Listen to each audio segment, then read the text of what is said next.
ایک مرتبہ خدمت میں حاضر ہوئے اور انہوں نے دیکھا اور اسے اپنے اوپر لازم ہے۔ اب اتباع کے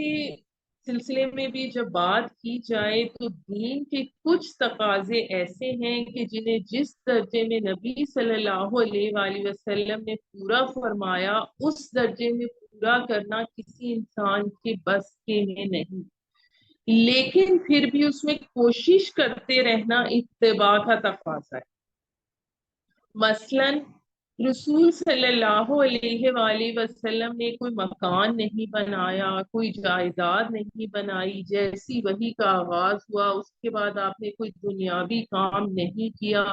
کوئی تجارت نہیں کی، آپ نے اپنے وقت کا ایک ایک لمحہ اور اپنی توانائی کی ایک ایک رمق اللہ کے دین کی دعوت اور اس کی اقامت میں لگا دی۔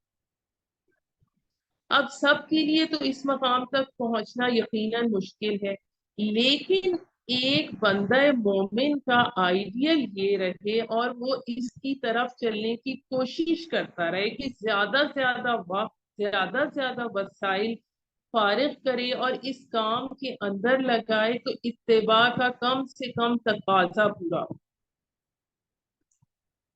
پھر جہاں تک اطاعت کا تعلق ہے تو اس میں تو کوتاہی قابل قبول نہیں کہ جیسے حکم دیا گیا یہ حلال ہے، یہ حرام ہے، یہ فرض ہے، یہ واجب ہے، تو وہاں حکم عدولی کی گنجائش نہیں ہو سکتی۔ اگر اطاعت سے انکار ہی ہے تو اسے قرآن کفر قرار دے۔ اب اتباع کی جو بات آ رہی ہے تو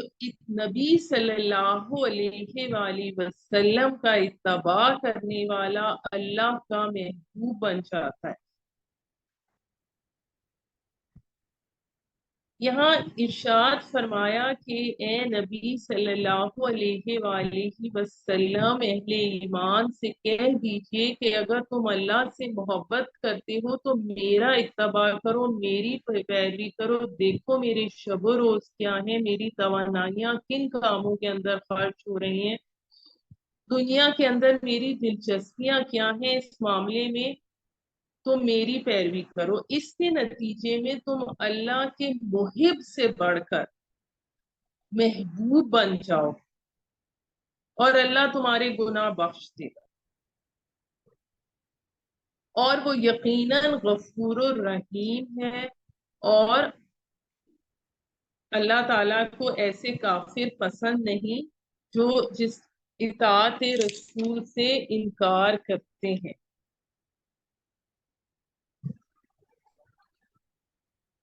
اب یہاں پر اس بات کو بھی سمجھنا ضروری ہے کہ یہود اور نصارہ کا دعویٰ تھا کہ ہمیں اللہ اور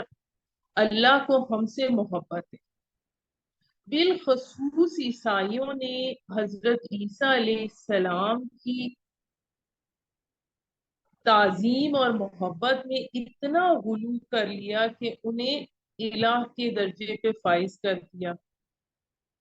اور اس کے بارے میں بھی ان کا ایک خیال تھا کہ ہم اس طرح اللہ کا قرب اور اس کی رضا اور محبت چاہتے ہیں۔ تو اللہ تعالیٰ نے فرمایا کہ ان کے دعووں اور خود ساختہ طریقوں سے اللہ کی محبت اور اس کی رضا حاصل نہیں ہو سکتی۔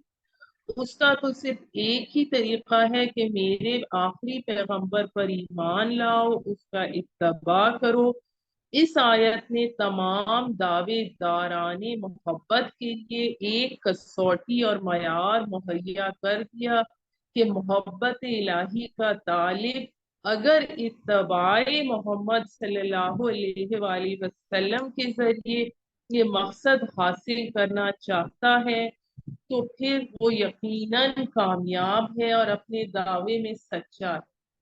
ورنہ وہ جھوٹا ہے اور اس مقصد کے حصول میں ناکام۔ نبی صلی اللہ علیہ وآلہ وسلم کا فرمان ہے جس نے ایسا کام کیا جس پر ہمارا معاملہ نہیں، یعنی ہمارے بتلائے ہوئے طریقے سے مختلف ہے، تو وہ مسترد ہے۔ اور پھر جب انسان اللہ تعالیٰ کا محبوب بن جائے تو کتنا اونچا مقام ہے کہ بارگاہ الہی میں ایک انسان کو محبوبیت کا مقام مل جائے۔ اب اس میں اللہ کی اطاعت کے ساتھ ساتھ اطاعت رسول کا ذکر کر کے یہ واضح کر دیا گیا کہ نجات اگر ہے تو اب صرف اطاعت محمدی میں ہے، اور اس سے انحراف کفر ہے، اور اللہ ایسے کافروں کو پسند نہیں فرماتا، چاہے وہ اللہ کی محبت اور اس کے قرب کے کتنے ہی دعوے دار۔